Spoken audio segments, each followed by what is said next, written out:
Hello, my fellow hunters. How do you all feel with furious and raging about to, well, flatten you into the ground like...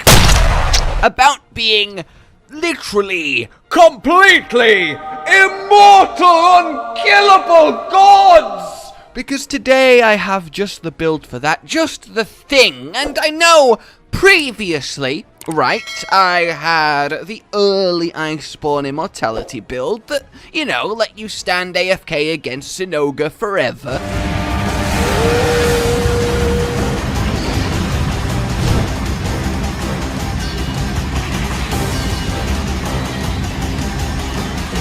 But that was kinda sorta the upper limit, and obviously that build was just packed with full-on defensive skills, and basically was out-damaged by a strong gust of wind. Did anybody say a strong gust of wind? But now, many months later, with Safi'jiiva fully and completely integrated into the game, we have something, well, just perfect. A set that lets you never die against anything. And I really do mean it, honestly. Like, this right here is Tempered Rune Gigante in a tiny, tiny Origin Isle arena, constantly attacking me, and it just doesn't matter. Like, okay, look, let me punctuate the point of just how unkillable this is before I tell you the real kicker, but it really genuinely is, okay? This is 15 minutes super sped up, okay? 15 minutes. Raw for me, Ruiner!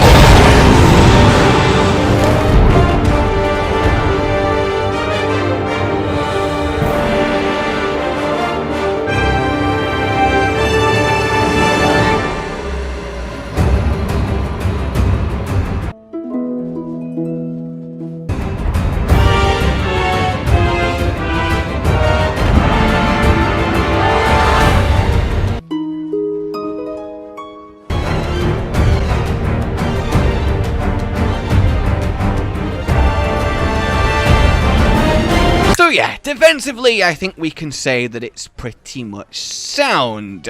But here's the real pièce de résistance, the real crowning jewel, because what would you say if I told you that this set also comes with it some absolutely phenomenal damage? You had my curiosity, but now you have my attention. Talking your full crit boost, 100% affinity, some real meaty attack, so this still dishes out very good damage, and the fact is, you don't need to think about anything. You just run at the monster and hit it, because no matter what happens to you, you're unkillable. You're absolutely bloody unkillable, because the full defensive prowess of this isn't even achieved while AFK, it's achieved while hitting the monster, using the health augment combined with the 30% extra healing, and just laughing in the face of everything. So what is actually going on here then? What really has changed?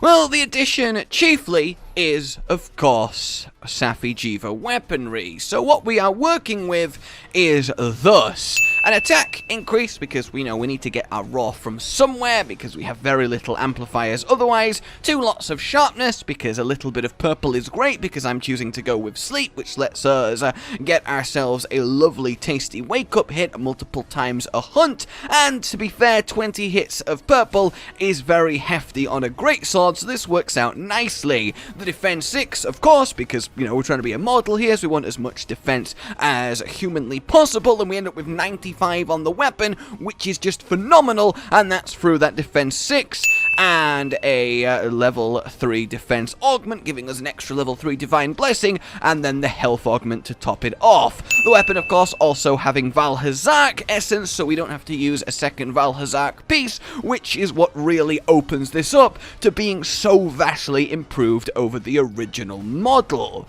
So, what is actually the base armor that is going on here? It is thus.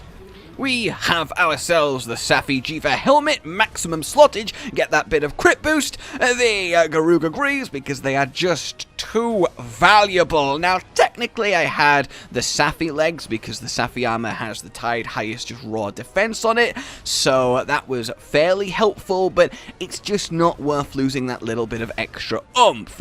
We have ourselves the gold Rathian chest and waist, again, fantastic slottage, and of course we need that Divine Blessing secret and maximum Divine Blessing, and then the one absolutely fantastic Valhazak piece to give us 2 ranks of that very, very valuable recovery up, and again, a load of slottage. So we have so much space to really pump this to the 9s with essentially everything we could want, and again, defense charm, because how often do you get to use a defense charm in Monster Hunter? Oh, he's a madman! A madman! Now, I did toy with the idea of using double Nergigante 2 to have 3 2-sets, his health on hit, Valhazak's constant health regen, and Divine Blessing secret, but the cost of getting 2 pieces of Nergi, even if you use the essence on the Safi weapon, is way too high. It absolutely guts the build, and you just lose too many skills, and it essentially makes it kinda useless. Also, you really don't need the extra healing because you take no damage and still heal colossally anyway. So once it's filled out with decorations, we have ourselves something that is quite a lot of fun to behold.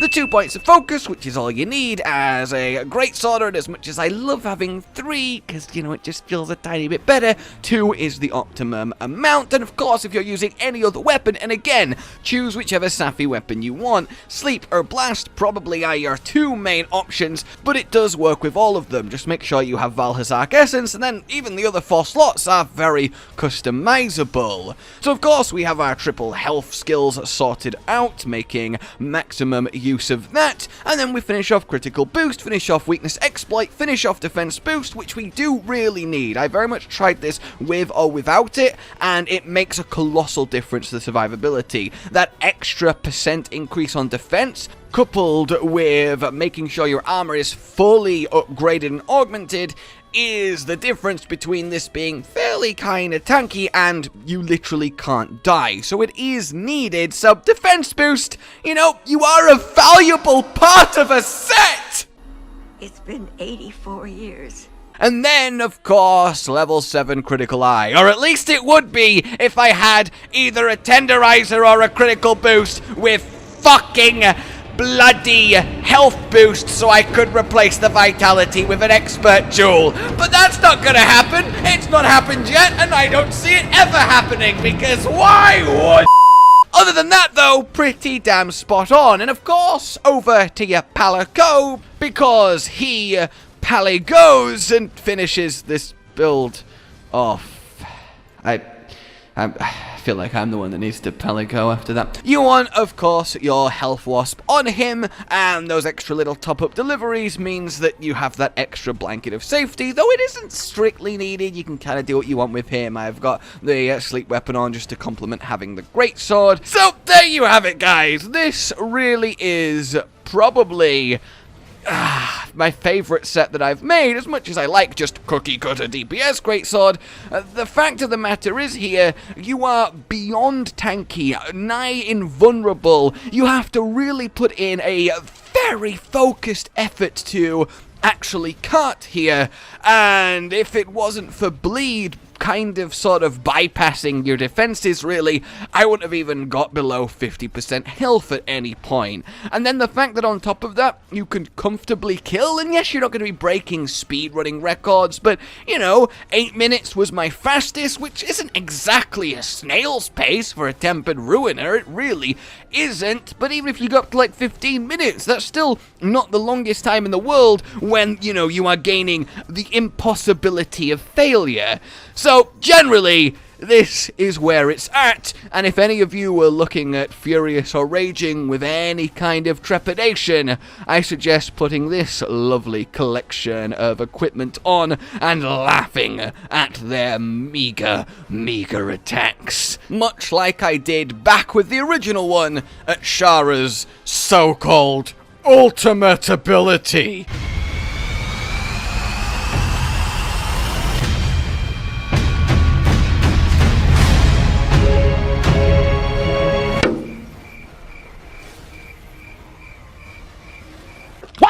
I hope. Hopefully, they're not too ridiculously overtuned. They probably will be. Either way, guys, like if you've enjoyed this, subscribe for more, and I will see you soon. Goodbye.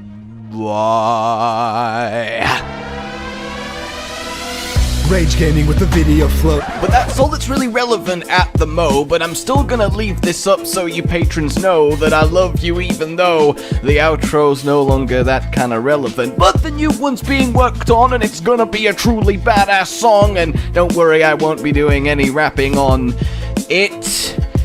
I'm gonna go now. This was shit.